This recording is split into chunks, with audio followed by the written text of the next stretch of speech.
Le sujet de ma présentation d'aujourd'hui était donc axé sur les modes de consommation de nos clients, en particulier les gens qui habitent en Afrique du Nord, donc Maroc, Algérie, Tunisie, qui sont les principaux consommateurs mondiaux de blé dur, après peut-être l'Italie. C'était important de faire ce point d'étape parce qu'on n'a pas toujours accès aux statistiques qui nous permettent de bien évaluer les proportions et de bien comprendre la manière dont les gens utilisent le blé dur localement.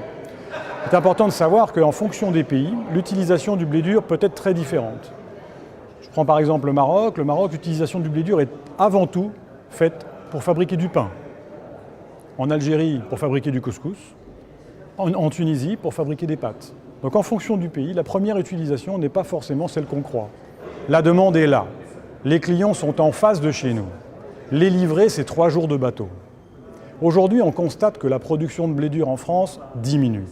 Ce qui est quelque part inconcevable quand on est face à un marché aussi captif, de laisser la place à des origines qui ont besoin de 25 jours de mer pour venir jusqu'à destination.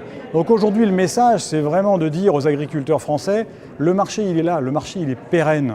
Ces gens-là ne produiront jamais assez de blé dur pour leurs besoins. Il est important qu'on soit dans les premiers fournisseurs de blé dur pour cette destination-là. Les éléments de base sont toujours les mêmes. Il faut un blé dur avec une bonne protéine, c'est évident, on a l'habitude, mais je dirais que demander à vos professionnels français, ce sont les mêmes besoins.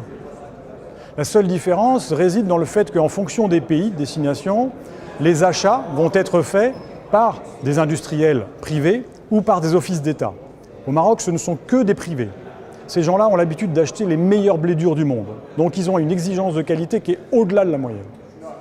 Les Algériens, principalement l'Office des céréales, aussi des privés, on est sur des niveaux qui sont tout à fait cohérents par rapport à ce que demande le marché français. La Tunisie, elle est plutôt généreuse puisqu'elle demande des niveaux de qualité qui sont un petit peu inférieurs. Par contre, elle a des exigences en termes de moucheture. Elle n'accepte pas plus de 2% de moucheture, ce qui n'existe pas sur le marché français. Ce qui veut dire qu'aujourd'hui, effectivement, fournir ces marchés-là, c'est pas très compliqué. Il suffit de fournir les mêmes blés qu'on fournit aux industriels français, mais il y a des spécificités pour chacun, en particulier sur la moucheture. Le blé dur français ne bénéficie pas d'un aura particulier auprès des acheteurs maghrébins. Le blé tendre français, oui, l'histoire est là, mais le blé dur français, non. De fait, c'est un outsider presque du marché. En étant outsider, ça veut dire qu'il faut s'organiser, ça veut dire qu'il faut dynamiser la production, qu'il faut mettre en place des outils, des structures, des bonnes semences, et une filière doit réellement s'organiser rapidement. La France a énormément de cartes à jouer.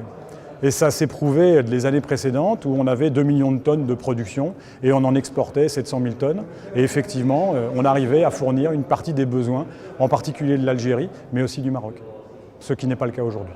Aujourd'hui, j'aimerais sentir les agriculteurs vraiment disponibles, vraiment dynamiques sur cette module d'exportation et pas enfermés sur leur marché intérieur. C'est ça le message que veulent faire passer les organisateurs aujourd'hui. Produire plus.